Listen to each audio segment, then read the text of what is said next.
अब मैं तो मैसेज डाला हूँ ग्रुप में, आना चाहिए, मैं कॉल भी कर रहा हूँ।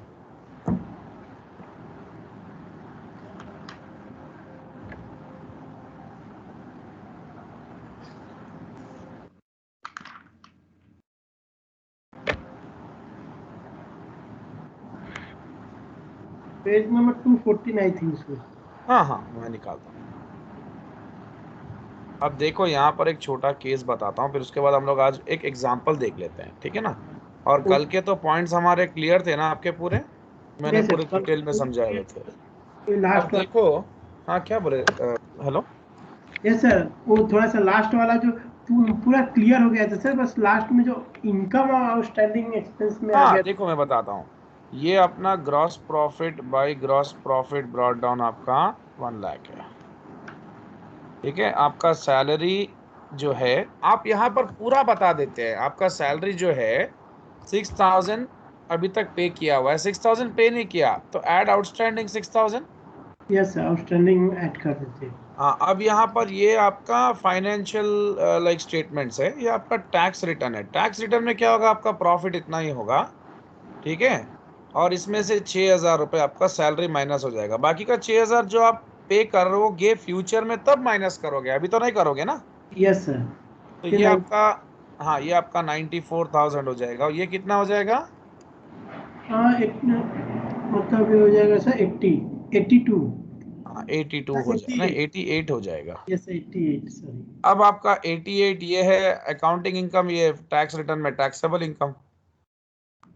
यहाँ पर आउटस्टैंडिंग सैलरीज आप अभी ही दिखा दिए ना एक्सपेंस में, तो आपका प्रॉफिट इतने से कम हो गया। सी यस हियर, हम here we consider the, here we show the expenses when we incur rather than pay, correct. Correct sir. यहाँ तो पे करेंगे तो ही बताएंगे ना, तो वो 6,000 पे नहीं कर रहे तो नहीं बता रहे, यहाँ पर सिर्फ जितना पे किया उतना ही बता रहे हैं। Yes sir, got it. तो यहाँ पर सैलरीज पे किया हुआ भी बताते हैं, और जो हम हमारा जो पूरा ईयर में ऑब्लिगेशन है वो भी बताते हैं, क्योंकि एस्टिमेट निकाल के रखते हैं ना पहले से ही। यस सर, हाँ, अक्रूवल बेस पे गिनता। तो अब इसका 30%, इसका इसका 10% समझ लो, इसका 10% समझ लो, टैक्स कितना हो जाएगा। इसका 10% तो 8,800 सर। अब आप मेरे को बोलो, इनकम टैक्स एक्सपेंस आपका क्या है, ये पे कितना किया आपने, ये यस तो sir, deferred tax asset create हो रहा है, difference amount, correct. Correct sir, deferred tax. That's it. चलो आज हम एक क्वेश्चन करते हैं। अब्दुल ऑनलाइन हो ना। Hello sir, Abdul, are you following. Hello hello, एक सेकंड। Okay sir. ऑनलाइन तो दिख रहे सर अब्दुल।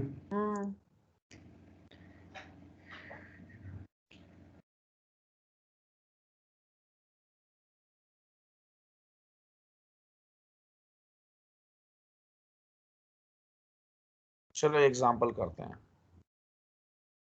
रीड करो। अब्दुल ऑनलाइन हो, कहाँ पर हो। ऐसे नहीं आ रही मेरी आवाज तो। एक बार मैं, बिल्कुल भी नहीं आ रही, तुम्हारा माइक ही ऑफ है। मैं डिस्कनेक्ट किया, फिर से आओ। हाँ मैं कॉल कर रहा हूँ, फिर से आ जाओ। सीमा भी तो ऑनलाइन है सर, वो भी नहीं ज्वाइन हुए। पता साइन। नहीं, शायद मतलब मैंने तो बोला था क्लास है अभी आने के लिए, ज्वाइन करना चाहिए। सर वो लोग मतलब क्लास में भी ज्वाइन आते हैं सर। हाँ क्लास में भी आ रहे हैं, बस ये 2 चैप्टर खत्म कर दिए तो सिलेबस रिपोर्टिंग का हो जाता। ओके, उन लोग का नवंबर वो 17। रिवीजन चल रहा है actually. Okay sir.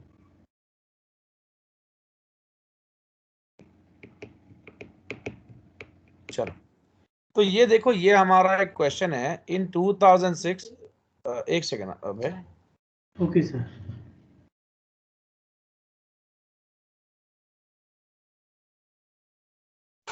in 2006 Baxter reports 3 lakh of pre-tax income, okay. ये इनका टैक्स डिडक्ट करने से पहले का इनकम है। Included in this amount is 1 lakh resulting from revenue earned from an installment sale. अब मुझे ये बताओ, इंस्टॉलमेंट सेल से जो भी पैसा आएगा हम हमारे अकाउंटिंग इनकम में दिखा देंगे, लेकिन हम अपने टैक्स रिटर्न में उतना ही बताएंगे जितना इंस्टॉलमेंट मिलेगा। करेक्ट? यस और no? Yes sir, correct sir. हाँ, इसमें हमको पूरा पैसा नहीं भी आया तो क्या, हमारा पैसा कभी भी आ जाएगा, हम उसको रिसीवेबल की तरह बैलेंस शीट में दिखा सकते हैं। बट हमने जो सेल किया है उसका चाहे क्रेडिट सेल हो चाहे कैश सेल हो, anything is shown in the accounting income. Correct? Correct sir.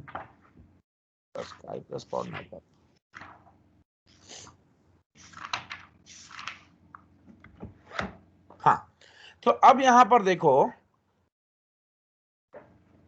यहां पर बैक्स्टर कंपनी ने अपना प्री टैक्स इनकम यानी टैक्स डिडक्ट करने से पहले का इनकम इतना है। इस इनकम में पहले इस इनकम में क्या इंक्लूडेड है? अमाउंट आपको 1 लाख। हेलो, अभी आ रही सर आवाज? हाँ आ रही अब्दुल, आ रही।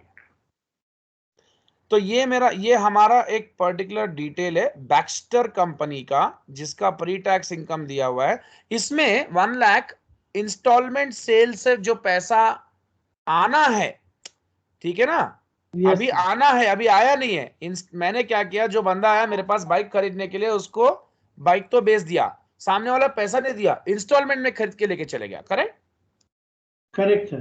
तो इसको मैं किस में बताऊंगा? अकाउंटिंग इनकम में बताऊंगा। क्या मैं इसको टैक्स इनकम में टैक्स रिटर्न में बताऊंगा? नहीं सर, उसमें नहीं बताऊंगा। 2 लाख दिखाएंगे और जितना हाँ, इंस्टॉलमेंट दिया हाँ, तो इसको हम ऐसा देखेंगे, 3 लाख मेरा प्री टैक्स इनकम है, ये अकाउंटिंग इनकम की बात कर रहा हूँ, ये टैक्स रिटर्न की बात कर रहा हूँ। Okay sir. तो यहां पर मेरा 1 लाख इंस्टॉलमेंट सेल्स से आया हुआ है, इट इज इंक्लूडेड, ठीक है ना? तो ये इसमें ही इंक्लूडेड है, तो मेरा टोटल इनकम इतना है। इसमें मेरा टैक्स रिटर्न में टैक्सेबल इनकम कितना होगा? 2 लाख ही रहेगा सर। हाँ, क्यों रहेगा 2 लाख? क्योंकि ये 1 लाख जो हमारा इंस्टॉलमेंट सेल्स से जो पैसा आया है क्या? नहीं सर, अभी तो नहीं आया। तो इसमें तो हम लोग नहीं भी आया तो दिखा देंगे, इसमें अगर आएगा तो ही दिखाएंगे। Since we did not receive this money, it will not be shown in this. तो मेरा अकाउंटिंग इनकम 3 लाख, मेरा टैक्स रिटर्न्स में जो टैक्सेबल इनकम 2 लाख। ओके, अब देखो, तो सिंस ये दोनों भी डिफर करने के वजह से मेरा अगर सपोज 30% टैक्स रेट है, तो यहां पर मेरा 90K हो जाएगा tax expense. Correct? Yes sir. और मैं टैक्स पे कितना कर रहा हूं? 60K। करेक्ट? और मेरा 30 जो है वो डिफर्ड टैक्स लायबिलिटी है। करेक्ट? चलो, करेक्ट सर।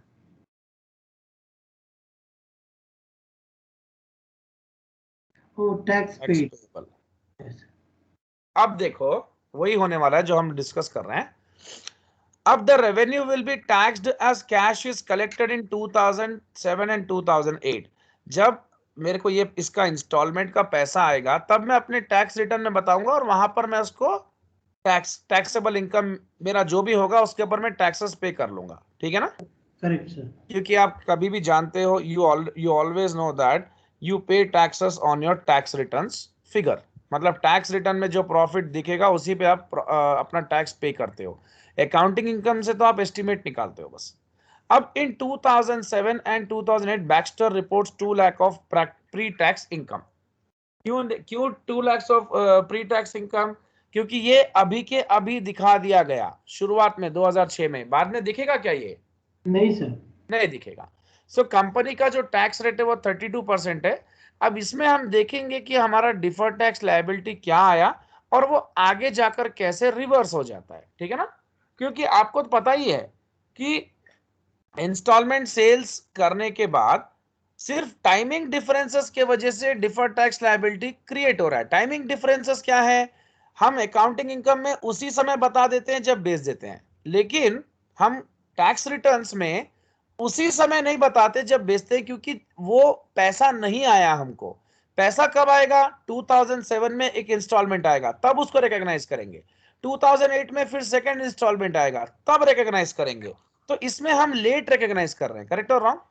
Correct sir. हाँ, तो अब देखो यहाँ पर आपका अकाउंटिंग इनकम 3 लाख है 2006 में, 2007 में और 2008 में कुछ नहीं दिखा रहे आप, क्योंकि आपने पूरा इनकम यहाँ बता दिया।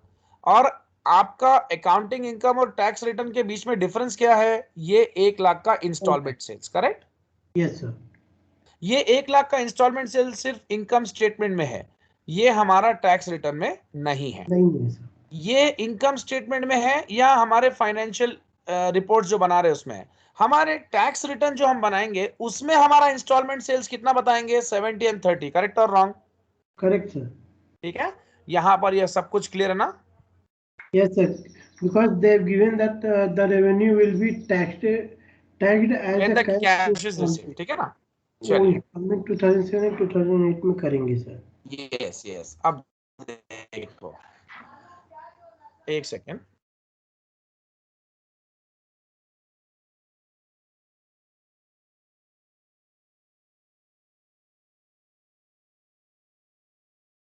हाँ, तो ये मेरा अकाउंटिंग इनकम है, ये मेरा लाइक अकाउंटिंग इनकम है 2006 का, 2007 का, 2008 का, टोटल मेरा ये है, ठीक है। अब क्या होता है कि मेरा 2006 का अकाउंटिंग इनकम जो है 3 लाख है, क्योंकि यहाँ पर इंस्टॉलमेंट सेल हुआ, यहाँ पर कोई सेल्स वेल्स नहीं हुआ, इसका पैसा मैंने पहले रिकॉग्नाइज कर लिया, और टैक्स रिटर्न में मैं कब रिकॉग्नाइज करूंगा? जब मुझे पैसा आएगा। अब मेरा डिफर्ड टैक्स लायबिलिटी में कैलकुलेट करता हूं, ठीक है। तो आपको पता है कि डिफर्ड टैक्स लायबिलिटी मेरा जो डिफरेंस क्रिएट हो रहा है, कितने का क्रिएट हो रहा है बॉस? 1 लाख। हाँ, चलो मैं अपने यहाँ पर अपने बेसिस पे बता देता हूँ आपको। सर हम लोग डायरेक्टली उसका एंट्री निकाल सकते हैं ना सर? 3 लाख के ऊपर निकाल करके जितना जो अमाउंट पे करे 2 लाख के ऊपर वो दिखा करके बाकी अमाउंट में डिफर्ड टैक्स लायबिलिटी ऐड कर देते। हाँ, कर देंगे ना। अभी अभी हम लोग यही अपने इसी फिगर्स को लेते हैं। यहाँ पर हमारा 3 लाख है, ठीक है। 3 लाख विद 32%। हाँ, पता है, अभी करते हैं, अभी करते हैं। अब देखो, यह हमारा अकाउंटिंग इनकम है 3 लाख, क्योंकि इसमें हमारा इंस्टॉलमेंट सेल्स मिला हुआ है। टैक्स रिटर्न हमारा है 2 लाख। अब इसमें हमारा 32% टैक्स पे करना है, कितना हो जाएगा बॉस? 96,000। ये मेरा इनकम टैक्स एक्सपेंस है, और मेरा टैक्स मैंने कितना पे किया है बॉस? 2 लाख का 32%, 64 आ जाएगा। 64,000। अब मेरा डिफर्ड टैक्स लायबिलिटी कितना क्रिएट हुआ? 32,000। ये मेरा डीटीएल, करेक्ट। तो अब यहाँ पर आप चेक कर सकते हो, सब कुछ क्लियरली दिया हुआ है। यानी आप क्या कर सकते हो, डायरेक्टली जो डिफरेंस आ रहा है ना, आपका डिफरेंस 1 लाख का, उसका 32% कैलकुलेट करोगे तो भी वही आएगा जो हमने यहाँ पर कैलकुलेट किया है, ठीक है ना? यस सर, डिटेल डायरेक्ट निकालने के लिए डिटेल डायरेक्टली निकाल गया। और इनकम टैक्स पेएबल आपका जो है, आपने जो मतलब लायबिलिटी आपकी जो है, या इस साल आपने जो टैक्स रिटर्न के हिसाब से पे किया है, वो ये है। तो अब हम इसकी जर्नल एंट्री बना लेते हैं। इनकम टैक्स एक्सपेंस 96,000, हमने पे कितना किया, मतलब ये हमारा लायबिलिटी इस साल का कितना है? 64 था सर, जो हमको टैक्स रिटर्न के हिसाब से पे करना है। और हमारा डिफर्ड टैक्स लायबिलिटी 32 सर। ये लायबिलिटी हमारा जो भी है क्रेडिट बैलेंस बताता है, इसलिए वो क्रेडिट में आएगा। और इनकम टैक्स एक्सपेंस हमारा एक्सपेंस है, तो डेबिट ऑल एक्सपेंसेस, ठीक है। Yes sir. यहां पर एक बार चेक कर लो, विल मूव फॉरवर्ड।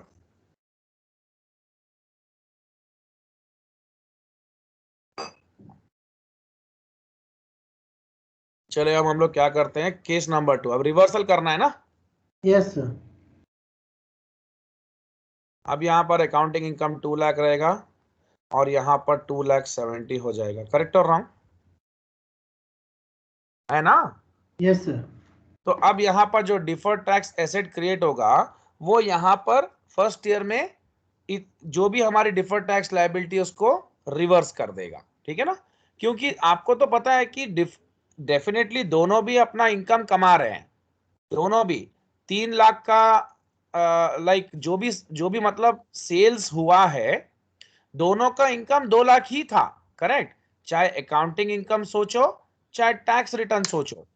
और ये 2 लाख जब था, वो तो ठीक है, उन्होंने क्या किया, गाड़ी बेच दिया। गाड़ी बेचने से उनको 1 लाख का तो पैसा आएगा कि नहीं आएगा? आएगा सर। आएगा। तो प्रॉब्लम क्या है, इसमें वो लोग पहले ही दिखा देते हैं, चाहे नहीं आए या आए, उसका कोई प्रॉब्लम नहीं है उन लोग को, क्योंकि आएगा तो भी वो लोग 1 लाख दिखा सकते हैं, नहीं आएगा तो भी 1 लाख दिखा सकते हैं। करेक्ट और रॉन्ग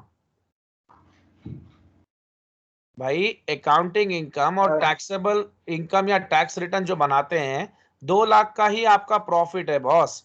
इधर पर क्या होता है, हम 1 लाख एक्स्ट्रा ऐड इसीलिए कर रहे हैं क्योंकि हमको इंस्टॉलमेंट सेल्स में हमने गाड़ी बेचा है, और यहां पर अक्रूवल बेसिस में ऐसा होता है कि अगर आपको पैसा नहीं भी आए तो आप दिखा सकते हो। इसमें भी हम 1 लाख दिखाएंगे, लेकिन अभी नहीं दिखाएंगे, बाद में दिखाएंगे। करेक्ट है ना? Yes sir.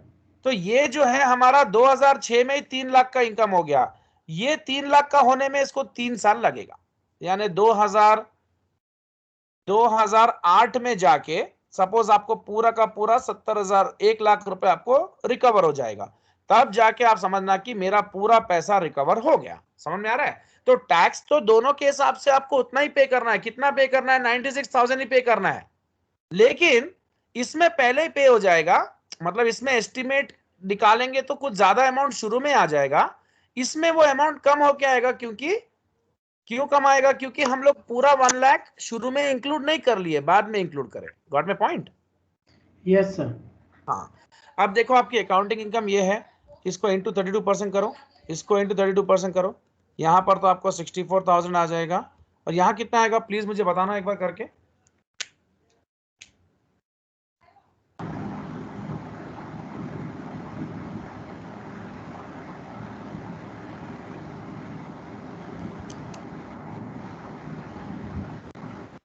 Eight sir 8,640। हाँ मैं निकालता हूँ, सेकंड। 2,70,000 8,640। हाँ 86,400 है ना? 8,640। ऐसे कैसे 86,400 आ रहा है? ओके 2,70,000 सर, मैंने हाँ 2,700 लिया। हाँ, ये तो आपका इनकम टैक्स एक्सपेंस कितना है? 64,000। आपने टैक्स कितना पे किया? इतना। आपका डिफर्ड टैक्स एसेट क्रिएट हो रहा है कि लायबिलिटी क्रिएट हो रहा है? Asset sir, deferred tax asset create हो रहा है, हाँ, क्योंकि आपने ज्यादा पे कर दिया, पे इतना ही करना है एक्चुअली। तो कितने का क्रिएट हो रहा है? डिफरेंस निकालो। 400। सर वो माइनस होगा ना सर? हाँ माइनस होगा, यस एब्सोल्युट। तो ये आपका 22,400 आपका डिफर्ड टैक्स एसेट क्रिएट हो गया। करेक्ट? Yes sir. अब आपका 32,000, ये जो 32,000 है आपका, यहाँ पर जो लिखा हुआ है, ये रिवर्स होगा कि नहीं होगा? यस सर, रिवर्स होगा सर। कितने से रिवर्स हो जाएगा? 22,400 से रिवर्स हो जाएगा। Yes sir. कौन से ईयर में रिवर्स हो जाएगा? 2007 में। करेक्ट और रॉन्ग?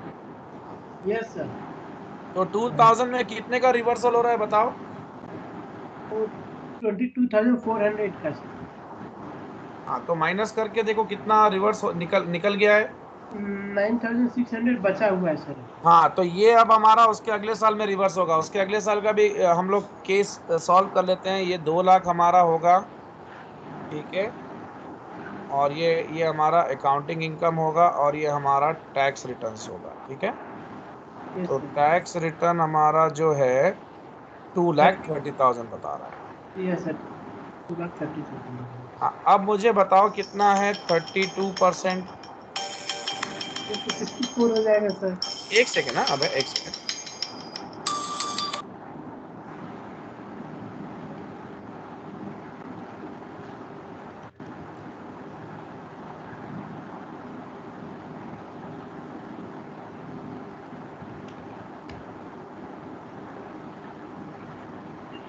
$23,600।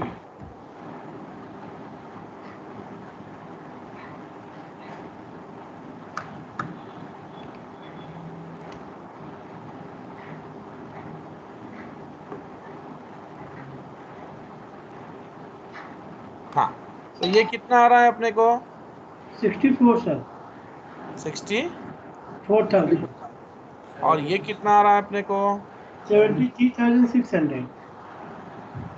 तो अपना DTA कितना हो गया? 9,600 सर।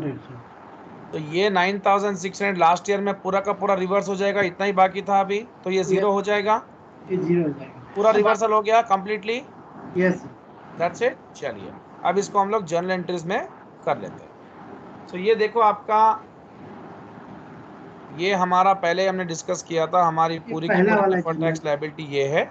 आगे देखो फर्स्ट ईयर में क्या होता है, ये आपकी डिफर्ड टैक्स लायबिलिटी है, ठीक है। Deferred tax liability is a liability, तो liability is always show credit balance, इसलिए उसको हम बाई बैलेंस ब्रॉट डाउन यहाँ लिखते हैं। करेक्ट और रॉन्ग?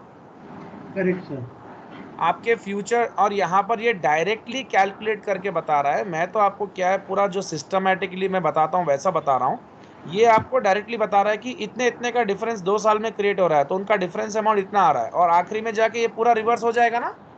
यस सर, रिवर्स हो जाएगा तो दोनों इक्वल हो जाके जीरो हो दोनों जाएगा। इक्वल हो जाएगा। That's it. तो आप देखो, आप आगे की एंट्रीज चेक करो। देखो आगे क्या हो रहा है आपका, मैंने अभी आपके सामने लिखा इनकम टैक्स एक्सपेंस कितना है आपका, इनकम टैक्स एक्सपेंस 64,000 है। करेक्ट। Correct sir. और आपका लाइक टैक्स कितना आपका पे करना है, 86,400। डिफर्ड टैक्स एसेट कितने का है आपका, 22,400। हाँ। अब आप देखो, आपका डिफर्ड टैक्स लायबिलिटी अगर क्रेडिट में आए ना तो वो लायबिलिटी होती है, डेबिट में चली जाए तो वो क्या हो जाती है, रिवर्स हो जाती है, यानी डिफर्ड टैक्स एसेट। करेक्ट और रॉन्ग? Yes sir. प्लीज बोलो यस और नो। Yes sir. आपकी लायबिलिटी इतने की है, यानी आपने इतना पे कर दिया टैक्स, इतना ही पे करना था, इतना आपका एडवांस पे किया है बोल के, पहले अगर जो ऑलरेडी पे कर रखा था उससे वो रिवर्स हो जाएगा। करेक्ट। सर वो डिफर्ड टैक्स एसेट होना चाहिए, लेकिन वहाँ पे डिफर्ड टैक्स लायबिलिटी लिखा मतलब अगर लायबिलिटी डेबिट में लिख दी जाती है तो वो एसेट ही माना जाता है। Yes sir. है। रिवर्सल हो रहा है ना। यस सर, वो बस। लास्ट ईयर में भी क्या होगा, रिवर्सल ही होगा। यस आपका सर। देखो यहाँ 32, ये आपका 32,000 था डिफर्ड टैक्स लायबिलिटी, इतने से रिवर्स हो गया, बैलेंस कितना बचा, 9,600। अब ये नेक्स्ट ईयर में रिवर्स हो जाएगा। Yes sir. आपका इतना आपने टैक्स रिटर्न के हिसाब से आपने इतना पे किया, इतना आपका एक्सपेंस है, इतना आपका डिफर्ड टैक्स एसेट, जो आपका डिफर्ड टैक्स लायबिलिटी थी वो रिवर्स हो गई। ठीक है। यस।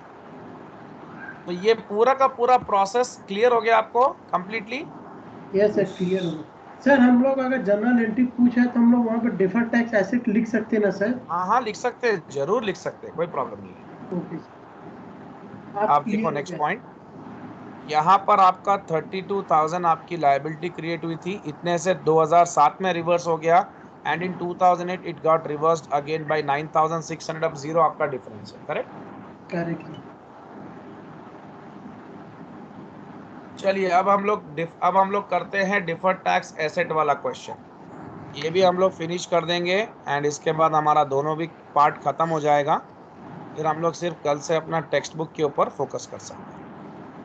बस ऐसे ही सम आएंगे सर एग्जाम में? हाँ और क्या, यही सब होता है। चलो ये रीड करो। Health magazine received 50,000 of subscription in the advance during 2006. Okay, subscription revenue will be earned equally in 2007, 2008 and 2009 for the financial accounting purpose. The entries 1,50,000 will be taxed in 2006. Okay, there is additional अब income. आपका देखो, health magazine को subscription, यानी अब यहाँ पर मैं नया केस निकालता हूँ और यहाँ पर वही चीज को समझा देता हूँ। यस सर, वो 5 लाख का जो इनकम है सबके लिए कॉमन रहेगा, प्लस उसमें जो 1,50,000 जो है वो 3 ईयर में मिलना था, वो लेकिन अपने को टैक्स रिटर्न में बताएंगे क्योंकि वहाँ पैसा आ गया। ठीक है आ ना। गया तो ये कम हो अकाउंटिंग इनकम है, ये टैक्स रिटर्न। टैक्स।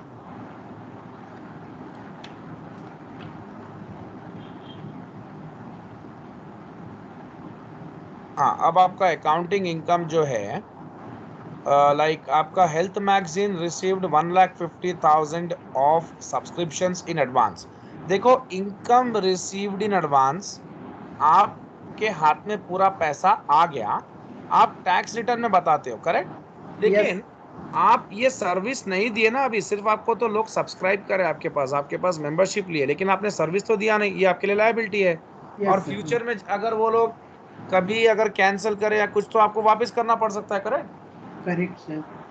तो कभी भी आप इसको अपना इनकम इसको अपना लाइक इनकम नहीं समझ सकते हैं। Because in accrual basis we recognise income when we earn, not receive, correct? Receipt से कोई मतलब नहीं है, अर्न कर लिया तो बता दिया जाता है। तो अभी अर्न तो हुआ नहीं क्योंकि हमने सर्विस दिया नहीं। अब देखो यहां पर बिकॉज ऑफ दिस 1,50,000 का डिफरेंस, मेरा जो इनकम कितना है एक्चुअली 5 लाख है सर। 5 लाख से, ये मेरा इनकम है, ये मेरा अकाउंटिंग इनकम है। एक्चुअली इसमें मैं 150 ऐड कर देता तो मेरा 650 होता, लेकिन मैं वो कर नहीं सकता। क्यों नहीं कर सकता? क्योंकि मेरे एक्रूअल कॉन्सेप्ट के हिसाब से ये मैं बता नहीं सकता, बट टैक्स रिटर्न में मैं ऐड कर सकता हूँ। यस सर, क्योंकि मनी रिसीव कर लिए। That's it. और मेरा टैक्स रिटर्न कितना हो जाएगा? 6,50,000, करेक्ट? तो ये मेरा 5 लाख रहेगा, ये मेरा 6,50,000। अब देखो 30% टैक्स रेट है, करेक्ट? करेक्ट। ये 1.5 लाख हो जाएगा, और ये कितना हो जाएगा?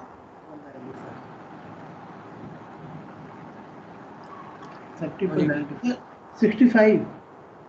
ये कितना होगा? नहीं नहीं, हाँ सॉरी 65,000 होगा ना। ये वाला रहेगा सर, अलग रहेगा। ये 5 लाख जो है सर, 5 लाख का 30% निकालो ना, 1,50,000 150 होगा सर, वही तो मैंने बताया 1.5 लाख। और ये कितना होगा? इसका 195, 1,85,000, ठीक है। 95। अब आप मेरे को 1,95,000 सर। एक सेकंड, मैं एक बार चेक कर लेता हूँ। 650 into 30 is 195. 1,95,000 हो रहा है। Yes sir, 1,95,000। तो आप मेरे को ये बताओ, आपका इनकम टैक्स एक्सपेंस ये है, आपका टैक्स आपने इतना पे किया, आपका मतलब एडवांस में कितना पे कर दिया? 45. तो ये आपका 45,000 आपका डिफर्ड टैक्स एसेट है, करेक्ट और रॉन्ग? Yes sir. ठीक है, तो अब इसकी हाँ बोलो। यहीं पे इसका जनरल एंट्री बना करके फिर नेक्स्ट बढ़े तो कैसा रहेगा सर? वही करेंगे ना जनरल एंट्री। अभी देख लो, आपका डिफर्ड टैक्स, आपका इनकम टैक्स एक्सपेंस कितना है बॉस? इनकम टैक्स एक्सपेंस है 1 लाख। अकाउंट डेबिट आपका 1,50,000, 1,50,000 1,50,000, ठीक है। और और डिफर्ड आपका डिफर्ड टैक्स एसेट क्या है? 45,000। एसेट शो, ये एसेट है, डेबिट बैलेंस, ठीक है, क्योंकि ये रिवर्स होना है। और आपकी लायबिलिटी कितनी है? 1,95,000। That's it. ये आपकी एंट्री पूरी क्लियर हो गई? Yes sir. चलिए, अब क्या होगा आगे जाकर? रिवर्स हो जाएगा। 50,000 रिवर्स होने के लिए हम क्या करेंगे देखो, अच्छा इसको भी समझ लेते हैं। ये अपना जो देखो, ये डिफर्ड टैक्स एसेट आपका क्या होता है? एसेट होता है, एसेट शोज डेबिट बैलेंस, ठीक है। आगे जाके वो रिवर्स होना है। रिवर्स होने के लिए हम देखते हैं कि कैसे हमको इंस्टॉलमेंट्स आए। इक्वली अब मतलब कैसे हमने अपना पैसा रिसीव किया, मतलब कैसे हमने, सॉरी रिसीव नहीं, कैसे उसको रिकॉग्नाइज करते गए टाइमली। कैसे रिकॉग्नाइज किए? जब जब सर्विस देते गए तब तब हम अपना इनकम उसको बनाते गए, करेक्ट? Correct sir. तो अब हमारे अकाउंटिंग इनकम बढ़ेगी, लेकिन हमारा टैक्सेबल इनकम नहीं बढ़ेगा, वो उतना ही रहेगा। अब हमको हुआ क्या, हमने पहला सर्विस दिया 2007 में, और हमारा जो अकाउंटिंग इनकम है वो हमारा 5,50,000 हो गया, करेक्ट ना? 5 लाख से। यस सर, 5,50,000 हो गया सर। और आपका टैक्सेबल इनकम, टैक्स रिटर्न आपका 5 लाख ही रह गया। तो अभी देखो मेरे को रिवर्स करना है 45,000। देखो इसका 30% बताओ प्लीज, इसका 30% बताओ। इसका तो 45,000 है। 165. 165 sir, 165. हाँ ठीक है, 50,000 है, 1,50,000, 1,65,000, Yes, 1.5 लैक्स। अब देखिए यहाँ पर मुझे कितना पे करना है, और 15 सर। तो ये 15K मेरा DTL है, करेक्ट? मेरा 45,000 में से 15 निकला, मेरा रिवर्स हो गया। अब 30. कितना बचा मेरा? अब मेरा कितना है और उसमें रिवर्स करने के लिए डिफरेंस? 30,000. चलिए अब उसका एंट्री भी हम चेक कर लेते हैं। देखो नेक्स्ट ईयर में आपका इनकम टैक्स, देखिए आपका इनकम टैक्स एक्सपेंस कितना? 165, करेक्ट? Yes sir. आपने पे कितना किया, इतना, और आपका जो एसेट था डेबिट में वो रिवर्स कितने से हो गया, 15,000। लायबिलिटी रिवर्स हो गया ना, तो वो क्रेडिट में आ जाएगा। करेक्ट और रॉन्ग? Correct sir. हाँ, अब उसके बाद नेक्स्ट ईयर का भी कर देते हैं। अब तीनों साल का 15-15 ही निकल जाएगा, तो काफी है ना, क्यों करे यस सर, मतलब हर एक साल का वही रहेगा। 15-15। हाँ, यहाँ 30, मतलब अब क्या हुआ, 45 में से आपका 15 रिवर्स हुआ, 30 बचा, फिर आपका 15 रिवर्स होगा, उसके बाद फिर 15 रिवर्स होगा, तो ये पूरा का पूरा बैलेंस जीरो हो जाएगा हमारा। और तो ये अपना रिवर्स हो गया पूरा। सर वो जो अकाउंटिंग इनकम रहेगा वो अपना क्या बोलते हैं, एंड में आकर के पूरा उसके बराबर हो जाएगा सर। क्या दैट्स वो इट, 20 रिवर्स हो लाख जाएगा, 30,000। वो उसके बराबर हो जाएगा। 1.5 लाख रुपए ऐड होंगे ना, 50-50-50 करके, तो यस 650 हो जाएगा वो। 46। ठीक है, यस सर। चलिए।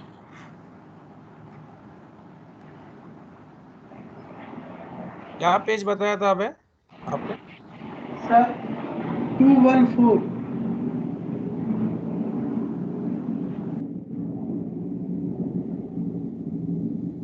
अबे के घर के ऊपर प्लेन उड़ रही है, वहां प्लेन उड़ते रहती है। यस सर, इधर तो बगल में ही हकीमपेट एयरबेस है ना सर। हाँ, रोज उड़ते रहता वहां, मालूम।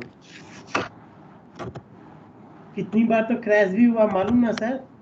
उधर पर हाँ सर, हो जाता, 2 हेलीकॉप्टर लड़ गए थे सर। अच्छा, कुछ कुछ हुआ नहीं तो बस है। वो पायलट जो थे वो अपना सीट वो कर दिए थे सर। हाँ, वो कर देते वो लोग। वो लोग कर देते जब वो नंबर दोनों क्या है अबे? लड़े। Yes sir. 214। Page number. 214 sir. Hmm. आप 300 पे चल रहे हो सर। हाँ, मैं लेके जा रहा हूँ पर।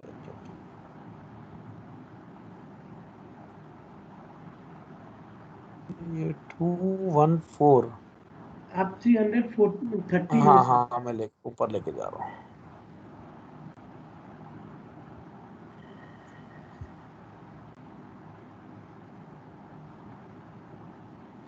ये नहीं, मतलब ये मेरा, मतलब इसमें पेज नंबर नहीं आ रहा। एक सेकंड में निकालता हूँ, ठीक सर है। वो दिखा रहा ना सर, सर्च बटन के बगल में 400। यहाँ पर बता रहा ना, यस सर।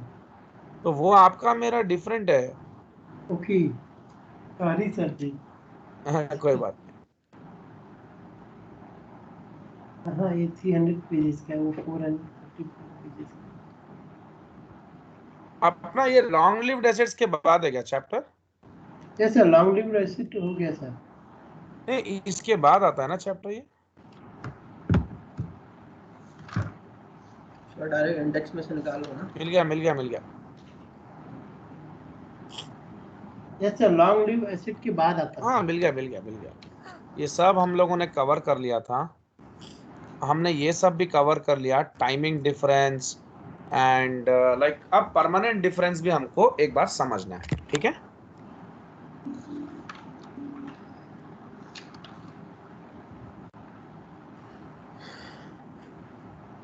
सर आप बोले थे स्लाइड भेजने के लिए, भेज दिए सर। नहीं भेजा आज, अभी भेज देता हूँ क्लास के बाद।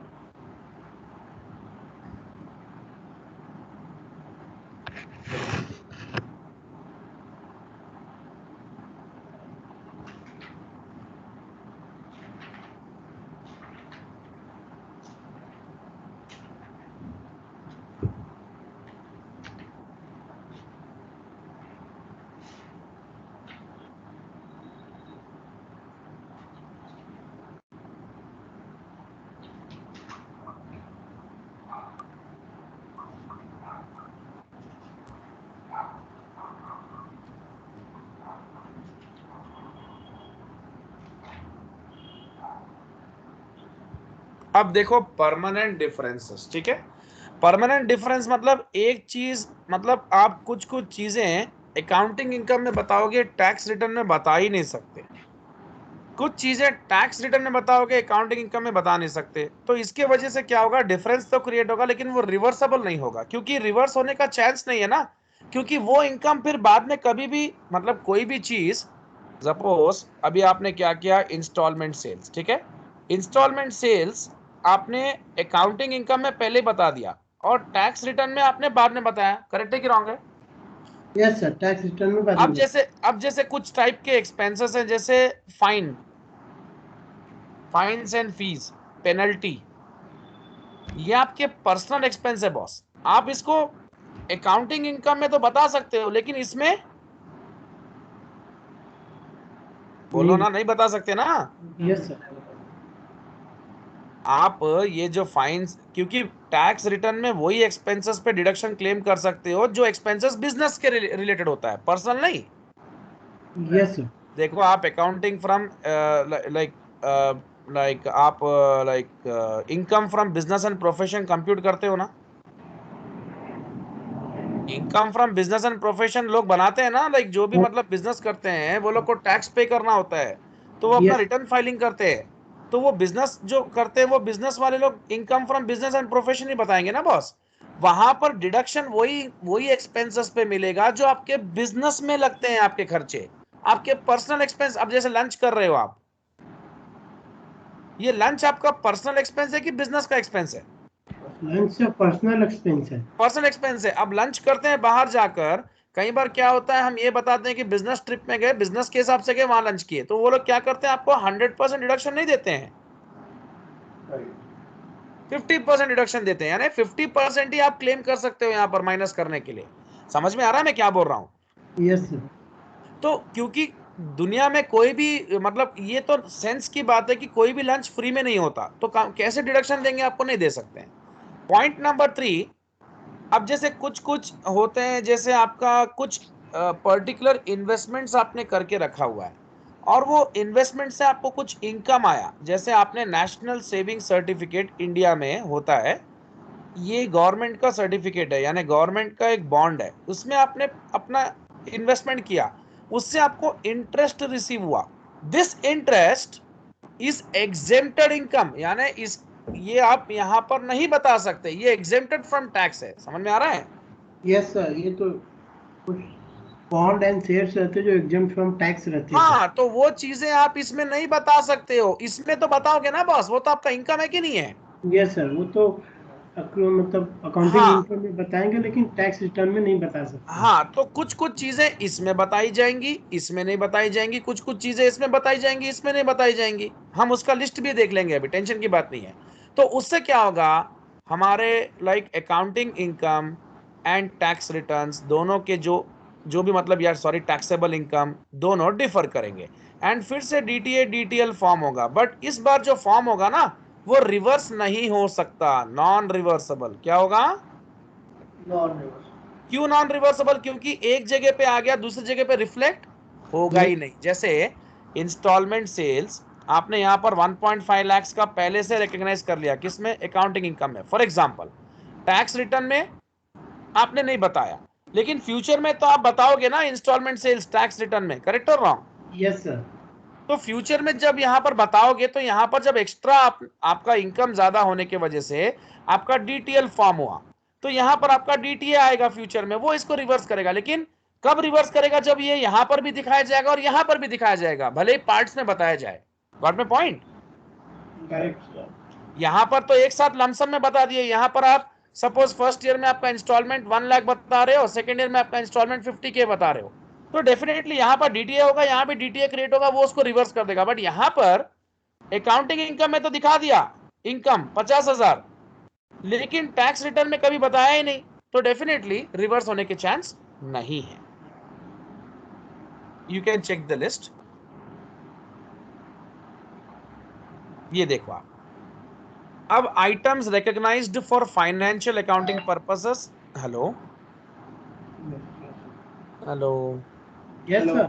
हाँ हाँ, कुछ कुछ ऐसे चीजें होती हैं जो आप फाइनेंशियल अकाउंट्स में या रिपोर्ट्स में बता सकते हो, लेकिन इनकम टैक्स पर्पस के लिए नहीं बता सकते हो।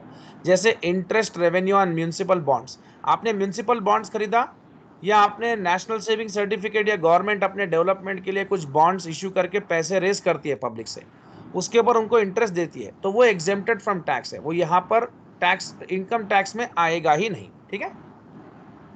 अब कुछ कुछ फाइन्स एंड पेनल्टीज है, ये खर्चे आप पीएनएल में दिखाते हो, लेकिन इनकम टैक्स में नहीं दिखा सकते, डिडक्शन क्लेम नहीं कर सकते हो। इंश्योरेंस प्रीमियम, आप लाइफ इंश्योरेंस प्रीमियम खुद का पे कर रहे हो, मतलब मैं बिजनेस की बात कर रहा हूँ। Life insurance premiums and proceeds when corporation is beneficiary. तो ये जो भी प्रीमियम वगैरह पे किया है ये पर्सनल हो गया ना, इसका डिडक्शन आप क्लेम नहीं कर सकते, बिजनेस के लिए नहीं हुआ ना ये तो। ये तो पर्सनल है सर। हाँ, और items recognised for tax purposes but not for financial accounting purposes, यानी डिविडेंड एक्सक्लूजन, स्टैट्यूटरी डिप्लीशन, यानी ये सब चीजें आपको लाइक मैं क्या बोलूं यार, मतलब ये आपको इतने डिटेल में इसमें तो नहीं दिया हुआ है, हम इसमें चेक कर लेते हैं, यहाँ पर दिया हुआ रहेगा। इसमें भी आपको परमानेंट डिफरेंसेस ज्यादातर कवर अप नहीं किया हुआ है। परमानेंट डिफरेंसेस का एक अलग डिफरेंस टैक्स दिखा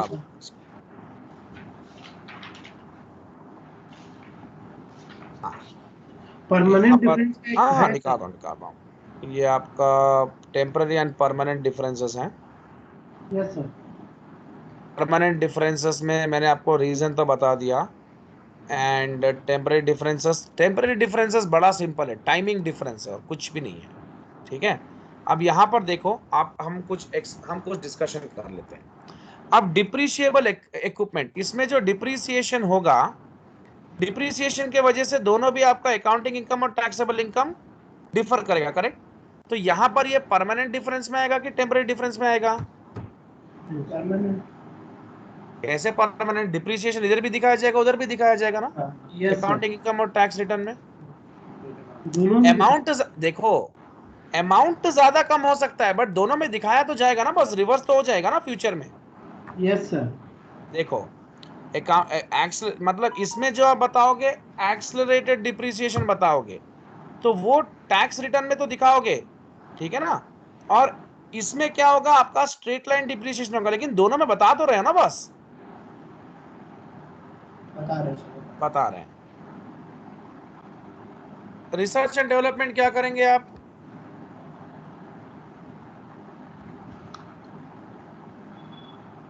रिसर्च एंड डेवलपमेंट अगर आप बिजनेस के लिए करते हो तो उसके ऊपर आप डिडक्शन क्लेम कर सकते हो, तो टैक्स रिटर्न में भी आएगा, अकाउंटिंग इनकम में भी आएगा, ठीक है। Yes sir. अब इसमें क्या होता है, अकाउंट रिसीवेबल। अकाउंट रिसीवेबल का मतलब क्या, आपका bad debt delaying bad debt expense for tax purpose will result in deductible taxable difference, temporary difference. अब क्या होता है, आप जो बैड डेट का जो एस्टिमेट बनाते हो ना बॉस, वो एस्टिमेट आप इनकम्स जो आपका अकाउंटिंग इनकम होता है उसमें पहले ही दिखा देते हो, करेक्ट। लेकिन जब टैक्स रिटर्न में कब बताते हो, जब आपको वाकई में कोई पैसा डुबाएगा। मेरी बात सही है कहते हैं सही है सर। आप, जो भी आपका जो बैड डेट होता है, बैड डेट का एस्टिमेट निकालते हो कब निकालते हो, जब आपको पैसा डूबने का चांस होता है, तो वो बैड डेट का एस्टिमेट आप इसमें पहले से दिखा देते हो। इसमें जब वाकई ही में जब कोई डुबाएगा पैसा तब दिखाओगे, तो फिर भी दोनों में तो बता रहे हैं, तो टेम्पररी डिफरेंस। अब म्यूनिसिपल बॉन्ड इंटरेस्ट, इसमें तो बताओगे इसमें बताओगे नहीं, तो कौन सा difference? Permanent difference sir. Permanent difference. Customer advance, इसमें पहले से ही बता दिए, इसमें बाद में बताओ, नहीं सॉरी इसमें पहले से ही बता दिए क्योंकि कैश हाथ में आ गया ना, यस सर। अब इसमें सर्विस देने इसमें बाद में बताओगे, लेकिन टेम्पररी डिफरेंस है। Yes sir. हाँ, और इसमें देखो वारंटी लायबिलिटी। वारंटी लायबिलिटी क्या होता है, वारंटी का भी एस्टिमेट बनता है, वो एस्टिमेट के तहत हम एक्सपेंसेस में पहले बताते हैं, इसमें बाद में बताते हैं। ये तो क्वेश्चन हम बाद में डिस्कस करेंगे कि डिफर्ड टैक्स लायबिलिटी हो रहा है कि डिफर्ड टैक्स एसेट हो रहा है, उसका टेंशन छोड़ दो। अभी हमको क्या डिस्कस करना है, सिर्फ वो डिस्कस करना है कि परमानेंट डिफरेंस किसके वजह से हो रहा है और टेम्पररी किसके वजह से। लाइफ इंश्योरेंस, ऑफिसर का लाइफ इंश्योरेंस, ये तो डेफिनेटली पर्सनल एक्सपेंस है, परमानेंट। Permanent difference. और ये क्या होता है, notes payable and interest paid. ये तो सर टेम्पररी में आएगा सर। क्यों? नोट पेबल या इंटरेस्ट पेड, सर वो किसके ऊपर इंटरेस्ट पे करा वो भी भैया ये इसमें भी बताते हैं, इसमें भी बताते हैं, और एक साथ में उतना ही अमाउंट बताते हैं, क्योंकि इंटरेस्ट यहाँ भी पे हो रहा है यहाँ भी पे हो रहा है, इसका एस्टिमेट थोड़ी बनता है। Yes sir.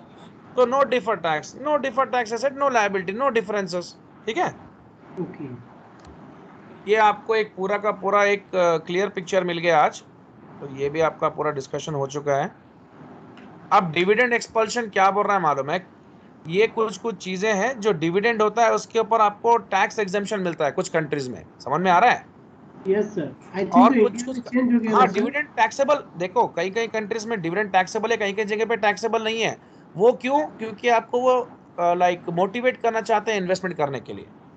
यस सर, और डिविडेंड। स्टैट्यूटरी डिप्लीशन या डिडक्शन का मतलब क्या होता है आपको पता है ना? स्टैट्यूटरी मतलब जैसे मैंने लंच के बारे में बोला, लंच के ऊपर जो एक्सपेंस आपका लगा 100 रुपया, लेकिन आप इसमें कितना परसेंट डिडक्शन क्लेम कर सकते हो? 50%। हाँ, तो वो कुछ कुछ चीजें हैं वो गवर्नमेंट डिसाइड करती है, इनकम टैक्स अथॉरिटीज डिसाइड करती है, हम नहीं कर सकते हैं। तो उसके कुछ अलग रूल्स होते हैं, बट आप लोग को टैक्सेशन का, इनकम टैक्स का सब्जेक्ट नहीं है, और वो आपको उस तरीके से पूछेंगे भी नहीं। तो इसीलिए सिर्फ इतना याद रखो कि स्टैट्यूटरी डिडक्शंस होते हैं जो सिर्फ टैक्स रिटर्न में ही दिखाए जा सकते हैं, अकाउंटिंग इनकम में उनका कोई रोल नहीं है। डिडक्शन कहाँ होता है बॉस? स्टैट्यूटरी डिडक्शन कहाँ होता है? अकाउंटिंग इनकम में होता है कि टैक्स रिटर्न, अकाउंटिंग इनकम में होता है कि टैक्स रिटर्न फाइल करते समय होता है? टैक्स रिटर्न फाइल करते टाइम सर। हाँ बस। इनकम फ्रॉम हाउस प्रॉपर्टी करते हैं ना, उसमें डिडक्शन देते हैं ना 30% स्टैट्यूटरी डिडक्शन। यस सर, उसमें मतलब अपना परमानेंट जो खुद एक रूम को छोड़ के बाकी रूम को रेंट पे लगाते हैं हाँ हाँ, तब। कुछ कुछ तरीके से। अब तो मैं टैक्सेशन मेरा सब्जेक्ट नहीं रहा, मैं तो पढ़े मैं थे सर, थोड़ा बहुत याद है मेरे को। देखो मैं टैक्सेशन बहुत पहले ही, मैंने 7-8 साल हो गया छोड़ के। अब इंस्टीट्यूट में भी क्या है, मैडम ही उसको मतलब डील करते हैं उससे, क्योंकि लाइक मेरा फाइनेंस एंड रिपोर्टिंग पूरा यही मेरा लाइन हो गया है। तो इसलिए टैक्सेशन उसको क्या है ना, बार उसको हमेशा अपडेटेड रखना पड़ता, दिमाग खराब है, वो नहीं होता। वो नहीं होता भैया। उसको क्या है ना, आपको हर साल उसकी पूरी बुक्स पढ़नी पड़ेंगी आपको। यस सर, वो हमेशा जैसे अभी जीएसटी आ गया सर, फिर से हाँ देखो, change पूरा होते हैं। जीएसटी आ गया, पूरा जीएसटी पढ़ना पड़ेगा। अब उतना अपडेशन अगर हम लोग मतलब एक लाइन हमारा लाइक फिक्स कर लिया है और फिर उसमें जाएंगे तो वो अननेसेसरी का एक वो कंफ्यूजन क्रिएट करेगा। मैं यहाँ पर भी मेरा लिस्टिंग किया है, मैं देख लेता हूँ लिस्टिंग। तो पहले वैसे तो मैंने पूरा डिस्कस कर लिया है आपसे, परमानेंट डिफरेंसेस भी हमने बता दिया है कि जो भी पर्सनल नेचर का इनकम होता है वो लाइक परमानेंट। डेफिनेटली हम इनकम स्टेटमेंट में तो दिखा, यानी अकाउंटिंग इनकम में तो दिखा देते हैं, बट टैक्स में नहीं दिखा सकते, क्योंकि उसका डिडक्शन आप क्लेम नहीं कर सकते। आपके पर्सनल एक्सपेंस का डिडक्शन थोड़ी क्लेम कर सकते हैं आप। यस सर, वो तो 2 BHK फ्लैट इन क्या? ये आपका पुणे, पुणे। ओके। अब देखो यहाँ पर देखो, permanent differences, items recognised for financial accounting purpose but not for income tax purpose. जैसे interest income received on tax exempted securities, यानी कुछ सिक्योरिटीज ऐसे हैं जिसके ऊपर आपको इनकम आएगा तो आपको टैक्स नहीं लेगी गवर्नमेंट आपसे, करेक्ट? यस सर, तो वो बट किसमें, वो लेकिन आपके अकाउंटिंग इनकम में आएगा, क्योंकि अकाउंटिंग आपके लिए में इनकम है, टैक्स बताता है, रिटर्न्स फाइल करेंगे तो नहीं बता सकते। नहीं बता सकते। और ये जो अगर आप लॉ वगैरह ब्रेक करते हो, ट्रैफिक सिग्नल तोड़ते हो, उसमें फाइन वगैरह पे करते हो, उसको खर्चा यहाँ बता ले रहे हो आप अपने अकाउंटिंग इनकम में, लेकिन वो लोग डिडक्शन क्लेम करने नहीं देंगे। वो लोग बोलेंगे भैया इसमें भी तुम टैक्स कट करोगे, ऐसे कैसे होगा? बिजनेस में जो खर्चा आता है उसमें हम तुमको देंगे डिडक्शन। वो समझ में भी आता है, ये तुम्हारा पर्सनल है, तुम क्यों लॉ क्यों ब्रेक किए तुमने, तुम्हारी प्रॉब्लम है। समझ में आ रहा है? Law yes sir. ब्रेक करने के लिए हमने थोड़ी बोला आपको ना। और जो भी कंपनी में अपने ऑफिसर या एम्प्लॉय लोग काम करते हैं उनका प्रीमियम कंपनी पे करती है ना? करती। हेलो? हाँ सर, यस करती सर। है। वो प्रीमियम पे करने के लिए उनको उन लोग को मतलब ये उनका पर्सनल खर्चा है, वो खुद अपने आप को प्रोटेक्ट करना चाहते हैं, बिजनेस का खर्चा नहीं है। Is life insurance premium like is life insurance paying like payment of employees is like business expense और like personal type of expense? Business. Life personal. Insurance जो कंपनी पे कर रही है वो अपने आप को सेव करने के लिए पे कर रही है ना। एक्सपेंस बता सकती है बॉस, नहीं बता सकती बोल के नहीं है, किसमें? अकाउंटिंग इनकम है, लेकिन इनकम टैक्स डिडक्शन क्लेम नहीं कर सकती है। वो बोलेंगे कि ये आपने अपना खुद का प्रोटेक्शन कर लिया है अपने खर्चे आगे के बचाने के लिए, इसका बिजनेस में क्या रोल है? समझ में आ रहा? पैसे तो नहीं। बड़े बड़े ऑफिसर होते हैं या एम्प्लॉयज होते हैं, उनका इंश्योरेंस प्रीमियम कंपनी पे करती है, तो वो भी खर्चा तो बताती है अकाउंटिंग इनकम में, लेकिन टैक्स अथॉरिटीज उसके ऊपर डिडक्शन नहीं देते। वो बोलते हैं कि हम नहीं मानेंगे इसको। देखो मैंने आपको डिविडेंड्स के बारे में बता दिया, और मैंने आपको दूसरी भी जो स्टैट्यूटरी डिडक्शन है उसके बारे में भी बता दिया। चलो, तो आज यहां तक कवरेज हमारा हो गया है। And tomorrow what we can do is, कल हमारा कोई थियरी डिस्कशन नहीं होगा, हम स्ट्रेट फॉरवर्ड हमारे क्वेश्चन में आ जाएंगे, ठीक है। इसके सारे क्वेश्चंस जो भी हम डिस्कस कर लेंगे, सारे questions, and will move forward, क्योंकि अब कल का क्लास हो जाएगा तो जस्ट वैल्यूएशन अलाउंस एक ही टॉपिक बचा हुआ रहेगा, चैप्टर खत्म हो जाएगा, ठीक है। चलो see you tomorrow, bye bye. Okay, sir. Bye, sir. Sir, CFA, sorry, FRM 830, right? हाँ 8:30 को, यस यस यस।